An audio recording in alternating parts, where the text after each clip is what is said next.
Tata indica complaint ఏంటంటే radiator నుంచి water boil అవుతుంది అండ్ కూలెంట్ లీకేజ్ అయిపోతుంది. ఎందుకు మనం చెక్ చేస్తే తెలిసింది ఏంటంటే మొత్తం రస్ట్ ఫామ్ అయింది. ఏదైతే ఇంజన్లో కూలెంట్ హోల్స్ ఉంటాయో అవన్నీ బ్లాక్ అయిపోయినాయి.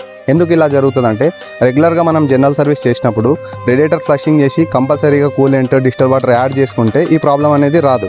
అలా చేయకుండా ఓన్లీ ఆయిల్ ఫిల్టర్ చేంజ్ చేసినాం అనుకోండి, రేడియేటర్ మీద ఎఫెక్ట్ పడి హెడ్ గ్యాస్కెట్ కాలిపోయే అవకాశాలు కూడా ఉంటాయి. సో రోడ్డు మీద వెహికల్ ట్రబుల్ ఇస్తుంది. సో కంపల్సరీ రేడియేటర్ ఫ్లషింగ్ చేయించాలి, కూలెంట్ యాడ్ చేసుకోవాలి, డిస్టిల్ వాటర్ కూడా యాడ్ చేసుకోవాలి.